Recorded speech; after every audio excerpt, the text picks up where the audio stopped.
Dr. Priyanka, I'm really appreciated you. I'm from Pakistan. You are a very professional and informative lady.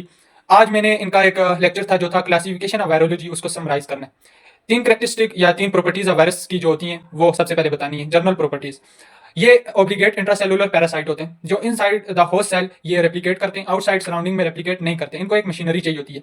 Number two, इनमें DNA होता है या RNA होता है। At a time दोनों नहीं होते, ना डीएनए ना आरएनए दोनों एक साथ नहीं होते। नंबर तीन, ये एंटीबॉडीज के अगेंस्ट रेजिस्टेंस काज करते हैं। बैक्टीरिया जो होते हैं एंटीबॉडीज के अगेंस्ट सेंसिटिव होते हैं, बट ये रेजिस्टेंस काज करते हैं और ये इंटरफेरॉन के अगेंस्ट सेंसिटिव होते हैं।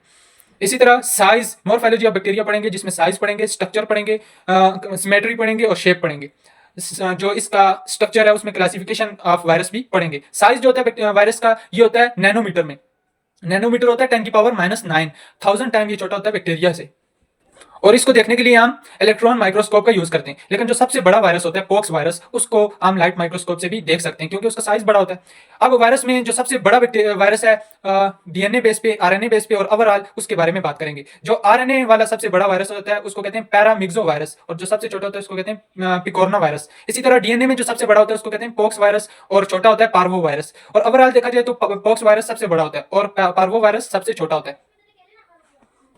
अब ओवरऑल देखा जाए तो डीएनए में 6 वायरस आते हैं जिसको HHA-PP के तरीके से आप याद कर सकते हैं, हैप्पी करके।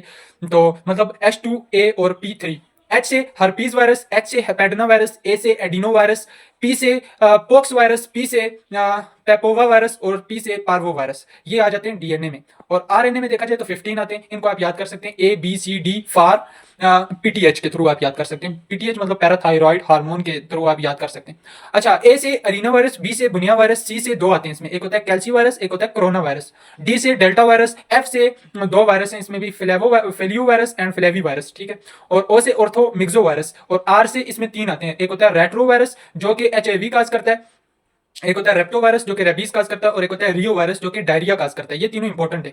अच्छा, इसके बाद आते हैं पीटीएच। पी से 2 आते हैं इसमें, एक होता है पिकोरना वायरस, एक होता है पैरामिक्सो वायरस, और टी वाले में टोगा वायरस, और एच वाले में एक आता है हैप्पी वायरस। हैप्पी वायरस थोड़ी सी प्रोनाउंसिएशन में थोड़ी सी अगर गलती आ जाए तो डोंट वरी, आप प्रियंका, डॉक्टर प्रियंका का आप लेक्चर देख सकते हैं। अच्छा, अब इनमें सिंगल स्टैंडर्ड डीएनए कौन सा है और डबल स्टैंडर्ड आरएनए कौन सा है वो हम देखेंगे। सिंगल स्टैंडर्ड डीएनए अगर सबसे छोटा आप देखें वायरस डीएनए में तो वो पार्वो वायरस होता है, पार्वो वायरस होता है। तो उसमें जो डीएनए होता है वो सिंगल स्टैंडर्ड होता है। डीएनए वैसे तो डबल स्टैंडर्ड होता है, लेकिन उसमें डीएनए जो होता है वो सिंगल स्टैंडर्ड होता है। आप इसको इस तरह याद रख सकते हैं कि छोटा संभाल नहीं पाएगा तो उसको छोटा दे दिए, कम दे दिए, सिंगल स्टैंडर्ड दे दिए। अच्छा, जो आरएनए वाले में होता है डबल स्टैंडर्ड आरएनए, वो कौन सा होता है, रियो वायरस जो होता है, आर वाला, ठीक है।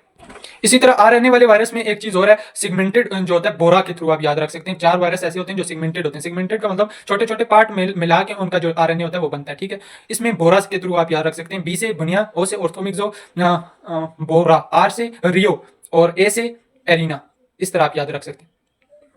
हमें आरएनए सेगमेंट्स का भी क्वेश्चन आता है जिसमें सेगमेंट के बारे में पूछा जाता है। बी से बुनिया वायरस है जिसमें 3 सेगमेंट होते हैं। ओ से ऑर्थोमिक्सो वायरस है जिसमें हमारे पास 8 सेगमेंट्स होते हैं। आर से रियो वायरस है जिसमें 10 to 12 सेगमेंट्स होते हैं। और लास्ट में ए से एरिना वायरस है जिसमें 2 सेगमेंट्स होते हैं। इसी तरह इन्वेल्प और नॉन इन्वेल्प में डिफरेंशिएशन करना है, हमने डिफरेंशिएट करना है। जो आरएनए में होते हैं 3 जो होते हैं नॉन इन्वेल्प होते हैं। पैप के थ्रू आप याद रख सकते हैं। पॉक्स को निकाल दें, बाकी जो 2 पी हैं, एक पी था पेपोवा और दूसरा पी था पार्वो, और ए जो है एडिनो, ठीक है। ये जो होते हैं नॉन इन्वेल्प होते हैं और बाकी 3 इन्वेल्प्ड होते हैं।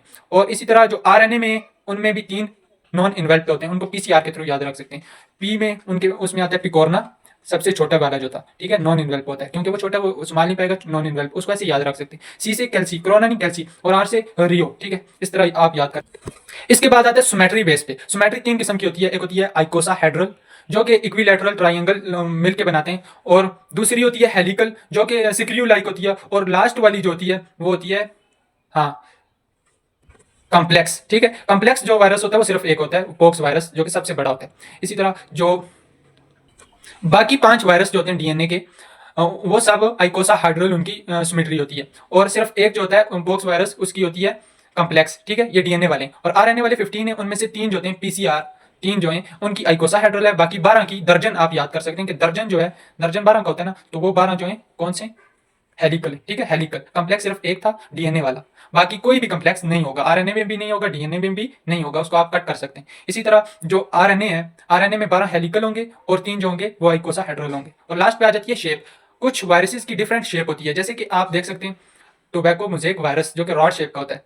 इसी तरह एक होता है ओक्स वायरस जो होता है वो ब्रिक शेप होता है। इसमें रेबीज वायरस जो होता है वो बुलेट शेप होता है, और लास्ट पे एडिनो वायरस जो होता है ये व्हीकल स्पेस शेप होता है। मतलब ये शेप्स होती हैं डिफरेंट। तो इस तरह आप वायरोलॉजी को पढ़ सकते हैं अच्छे तरीके से। अगर आप वायरोलॉजी को पढ़ना चाहते हैं तो मैं आपको रिकमेंड करूंगा कि डॉक्टर प्रियंका आपके लिए बेस्ट ऑप्शन होगा।